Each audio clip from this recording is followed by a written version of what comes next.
Alright, hello and welcome. This is episode 3 of Majunda Minute, and like I said last time, I was going to make the next episode for when the release notes for update 2.9 were released, and just like a few minutes ago, they were officially released on the Ludia forums. I've already quickly ran through it, and I have my opinions, but I'm going to read through them, and I'm going to discuss some things about them. So, and first thing, I'll let you know, this update it's a small one, but it has some impact in terms of balance changes. And there are some decisions I'm certainly not happy with, and then there are some that I am happy with, but that's besides the point. But what I'm going to be talking about is, the update. So, we're going to start with more or less the new creatures. The update is being titled the Small Flyers, the Tiny Flyer Update, and the new creatures that are being introduced are Coelosaurus, and it's a common. It's the little gliding Permian reptile.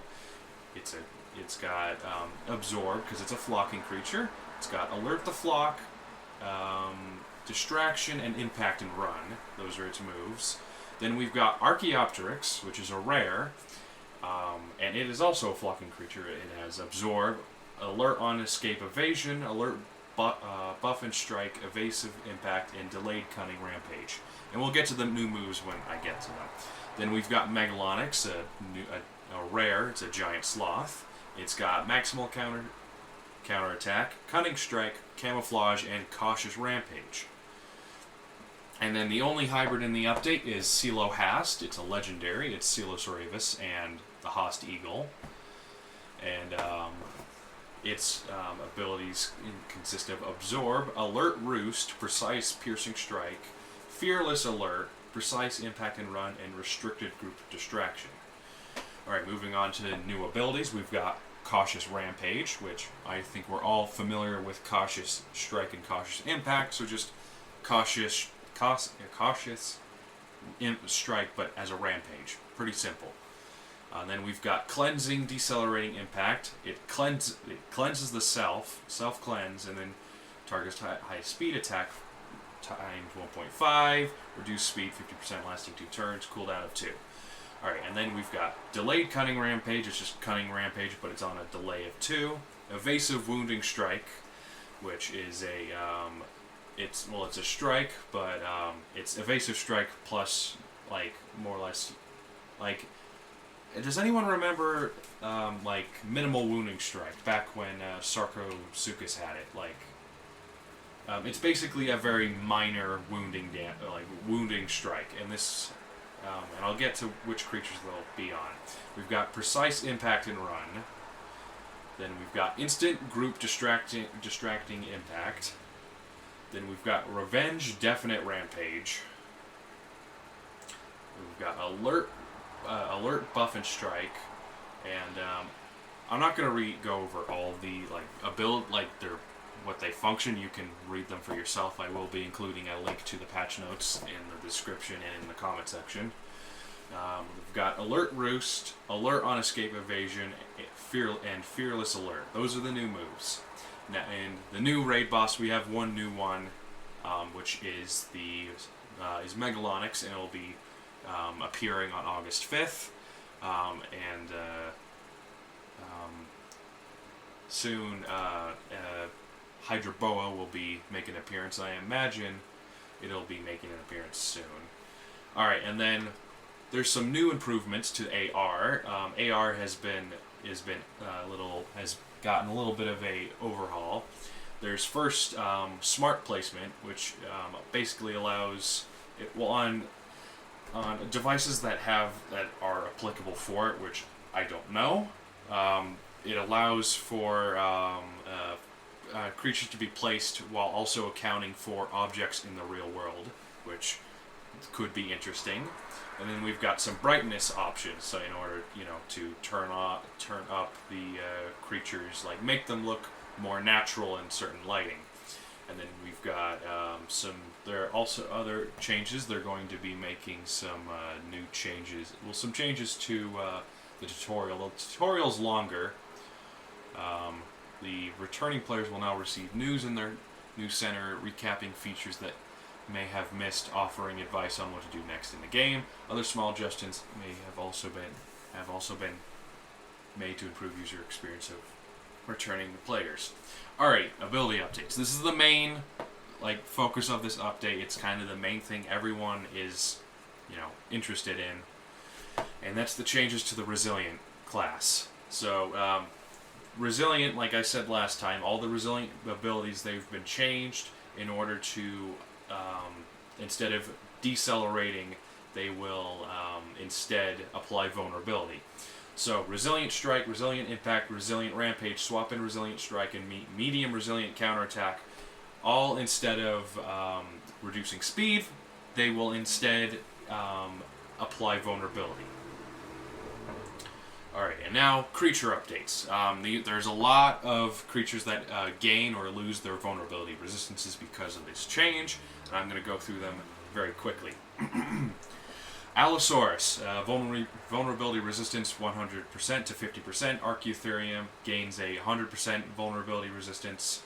Dimorphodon gains a 50% resistance. Majungasaurus gains a 25% resistance to vulnerability. Nundasuchus gains a vulnerability resistance of 50. Parasaurus gains a vulnerability resistance of 50. Sarcosuchus gains a vulnerability resistance of 50. Tarbosaurus' vulnerability resistance is reduced to 50%.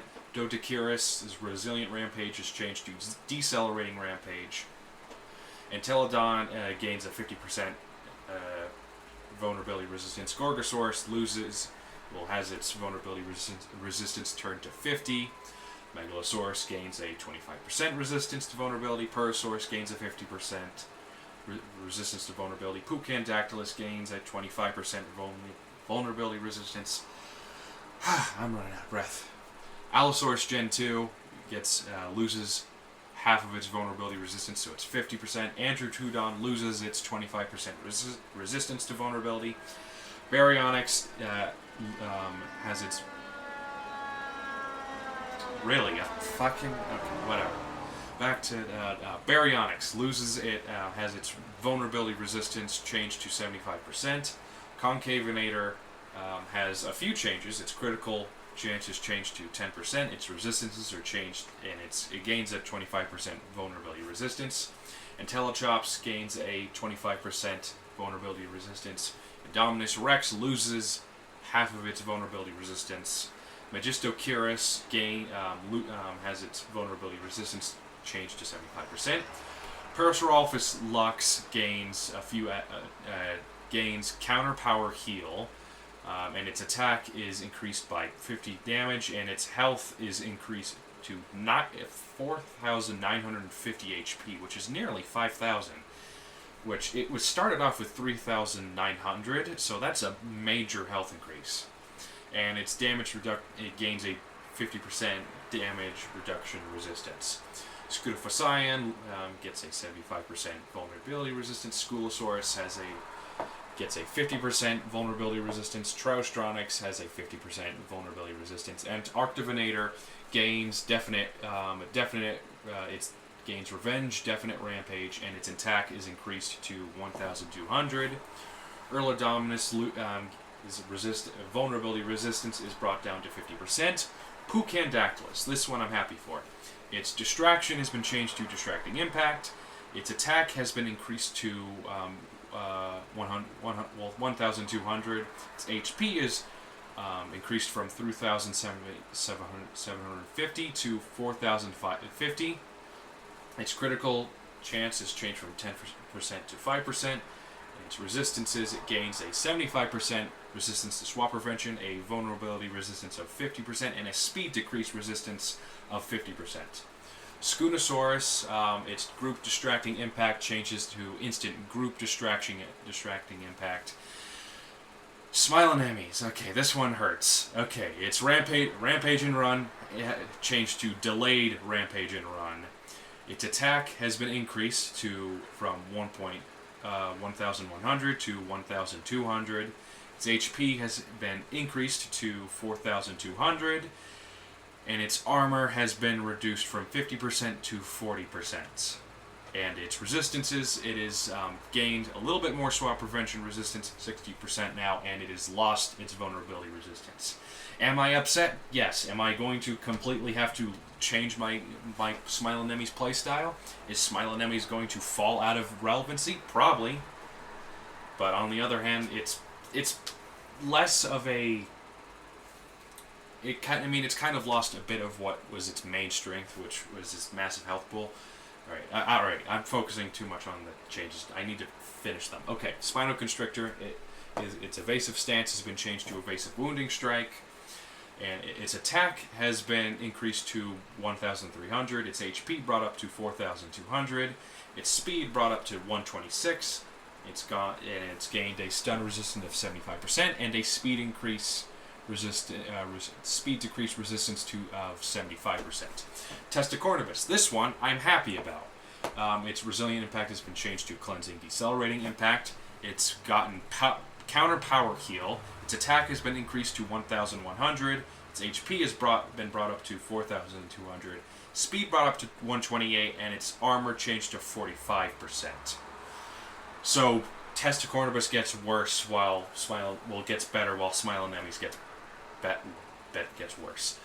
So, still going to use both of them. Do you think with this kind of change, Testicornibus is going to actually, make an impact on the meta? Probably not. There's still going to be tons and tons and tons of,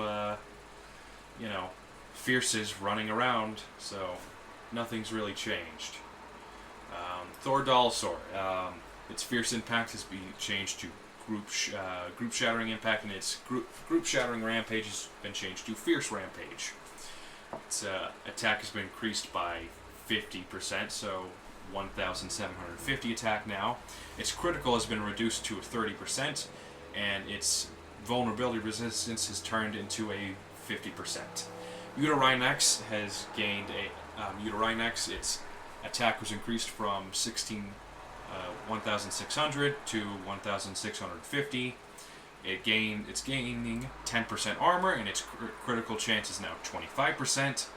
And it has gained and its damage distraction resistance is increased to 75%. Sarah Magnus, the one I was hoping to get slammed with a Nerf hammer, only got it lost its vulnerability resistance, and that's it. Hadros Lux has also had its vulnerability resistance reduced to a 50%. Mortem Rex's stun resistance has been changed to a 50%, and it has lost its vulnerability resistance. And other improvements, the dart inventory limit has been increased from 140 to 350. Darts given in the free daily incubator have been increased. An option to disable vibration for new creatures spawn on the map has been added to the settings. And there are some bug fixes. About 181 of them have been taken care of. Here are some of the most notable. Scorpius Gen 3's in-game model has been fixed. I don't know what that means. Was there something wrong with its model that nobody knew? Maybe. I don't know. Maybe they had a more accurate model. Who knows? Maybe the model actually has the eye crests that the profile image has. And when looking at a creature card collection, you can now scroll outside of the layout grid again. Alright, and that's about it in terms of all the actual, major things in the update. So, thoughts on this are, I'm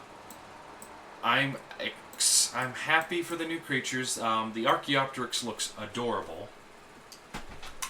I'm excited to see some less obscure, some more obscure creatures being introduced.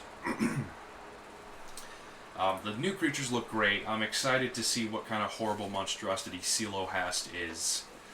Now let's talk about the main things that stuck out to me. Is mostly the resilient changes. I'm happy for them. Resilient like resilient creatures are certainly going to be, they're going to be less meta, but like on the same at the same time they are like it's interesting. So like I'm kind of upset about the whole Smile Anemones' change of sure, I'm happy it's gained health and it's gained some attack, not much, like only 100 more, but that could possibly change its matchups a lot. But now Smile Anemones cannot reliably two-shot the things it's supposed to fight, like Thor Dolosaur, because now it's got delayed rampage and run, so now it's got to wait a whole turn in order to do something. And more or less that means you're going to have to rely on your dodge or your shields. And if you're facing like something like Thor Dolosaur, that's basically like throwing your cards up and just saying fuck it. Because, dodge is incredibly unreliable, and typically a lot of Thors have enough damage to just cripple you. Like, you gotta get lucky with your dodge, and like once you're ready, they're gonna hit you with an instant charge, and that may be enough to take you out, but maybe not with this increase in health. But we'll have to see. I'm mostly upset about the armor change, because that was Nemi's thing. It had 50% armor. That was like, but I guess you can't. There's no such thing as a free lunch. So if you want to be like a cunning resilient, and you want to have such a versatile kit, I guess you also gotta sacrifice a bit of your survivability if you want to have better stats overall. Now, Testicornibus, I already terrorized the arena with my Testicornibus just because nobody expects it, because nobody respects it. But maybe now Testicornibus is still it's still got its same move set. It's just gotten slightly better stats. That impact, that decelerating cleansing impact it's not like it doesn't just cleanse resistance like a superiority, it just cleanses. It cleanses everything. So damage over time, distraction, it can't be decelerated, vulnerability, stuff like that. It was already immune to vulnerability, but it can cleanse. So it means more or less that's interesting. And then it's got a counter heal, which I'm happy for. Now, this may allow Testicornibus to actually live long enough to use its devastation, which I'm happy for. Okay, and then Spinoconstrictor. I'm happy. Spinoconstrictor's a lot better now. I'm gonna take it for a little spin. On top of that, Pucandactylus is much better now. Expect to see it more. Expect to see Pucandactylus more now with its. It's got good resistances. It's got an actual multiplier now. And then Uterine X is another one I'm happy about, because it's just it's nice. And also, if you didn't notice there, Schoonosaurus is better now, a lot better. Sure, it doesn't have that deceleration in its counter, so the only way you're gonna decelerate your opponent is with your decelerating rampage, which that can be distracted and all that. Like I said before, that it's it's a good sacrifice that you can't just now with this resilient change you can't just brainlessly camp out a cunning. You actually have to try. Now, but Schoonosaurus now has a priority instant distraction, and it's an impact. It's got priority. It's a 100% damage decrease, and it's also an impact. It does damage, and it gives priority to a creature with that much health and that much armor, and already a decent attack stat. Schoonosaurus is undoubtedly the best cunning resilient in the game. And I am still upset to see that Smile Anemones has fallen from grace. Sure, it's not bad now. It's just you're gonna believe me, there's going to be a lot of people dropping it from their teams, which like it was already losing relevance, just because Schoonosaurus came onto the scene, and also the fact that Cunning Resilience are highly underrepresented, just because the abundance of Cunning Fierce or Resilient Fierces as well, like. But also Unirine X, I'm happy to see it get some attention. I've been hoping it got some attention because it's one of my classic favorites. So there's that. Anything else I should mention about this, about any of the changes? A lot of these are vulnerability changes, and so a lot of matchups and a lot of creatures are going to be dropped from teams. Like, expect Trichosaurus and Diorajosaur to more or less fade out of existence, just because, well, Diorajosaur, I mean, they already fell out of Tyrant, but because of just sure, vulnerability is powerful, and a lot of things have lost their vulnerability resistance, but they can't really compete with a lot of the stuff that's in Tyrant right now. But what do I care? I don't use them. I don't care about what's in Tyrant.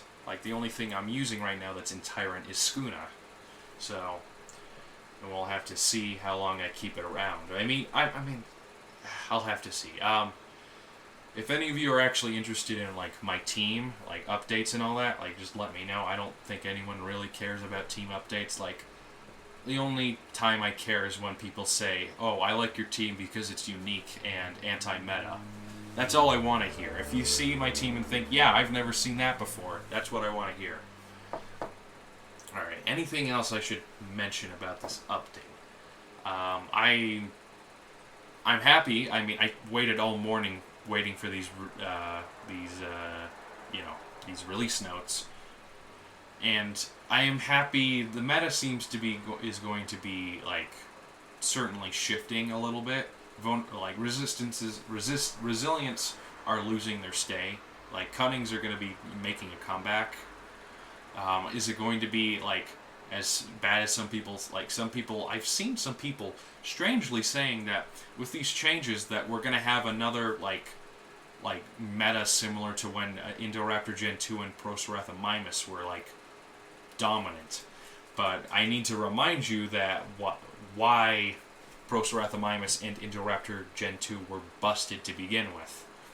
Because Proceratomimus had immunity and really good stats, and then Indoraptor Gen 2 had good stats and had was more or less had a defense shattering rampage, and cautious strike was still busted, and that was back when immunity was a thing. So Raptor meta, Cunning meta isn't coming back. I think just the playing field has been evened, so now all the creatures can actually fight each other on equal terms without being completely dominated by Resilience, considering they could more or less beat everything. So that's something. Now, I guess I should give some criticisms and some suggestions for the next update, and maybe some predictions. I don't know about predictions. I can do that for another episode. Some criticisms.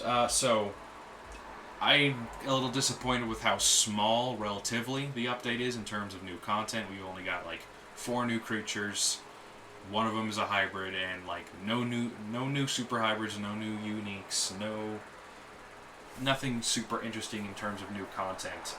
But in terms of balance changes, I'm happy for. I'm happy about it, but some of them I'm not exactly happy about, like Smilonemes. But a lot of these are I'm happy for. And in terms of what I'd like to see in the next update, I'd like Ceramagnus wasn't properly addressed, and Ceramagnus and Hadroslux are still going to be overabundant in the arena, just because their counters have gotten slightly better. Antarctivinator has a revenge definite rampage now, so there's that. And Pucandactylus, a bunch of things have gotten better, but Ceramagnus and Hadroslux still have their issues. I mean, the only thing that happened to them is they got their vulnerability resistances either cut in half or removed. Sarah Magnus and Hadris Lux still have their abysmally high base damage and base health and crit chances. But with that, like, the Cunnings that may be returning to the meta may be enough to actually, be enough to face them.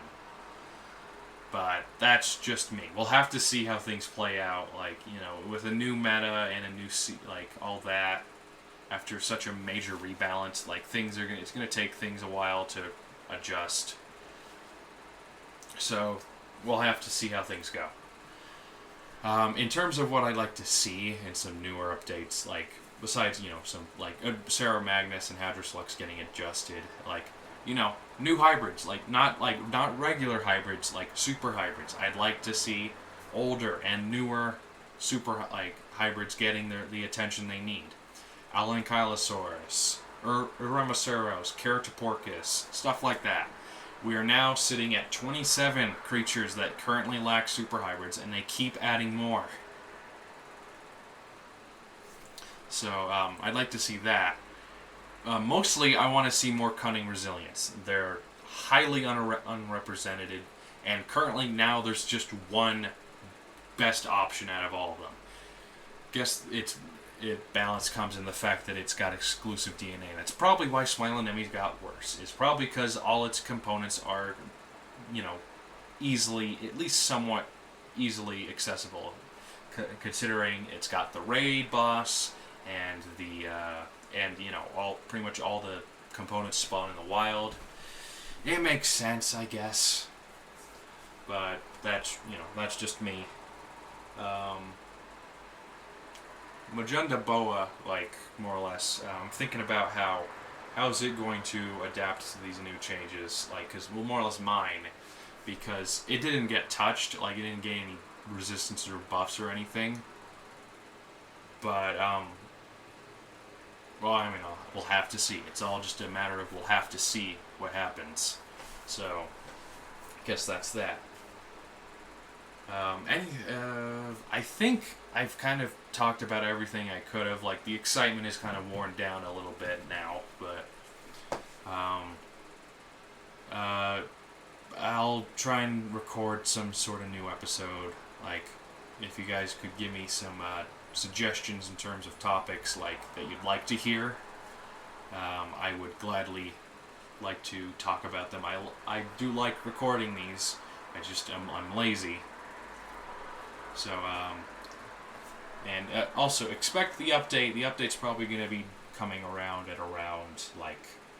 obviously next week, but it's either going to be Tuesday or Wednesday. Typically, that's when they drop. So, I hope you all have a wonderful day. I hope you aren't all as devastated as I am with the Smilonemy's change. And also, I want to hear your thoughts on this update as a whole. Want to know, what would you do? What would you like to see? And other things. And once again, if you want to read the notes for yourself, I have provided links to the forum in both the description of the video and the comment section. So, alright, this is, I guess, Majunda Boa signing off. I will see you guys soon.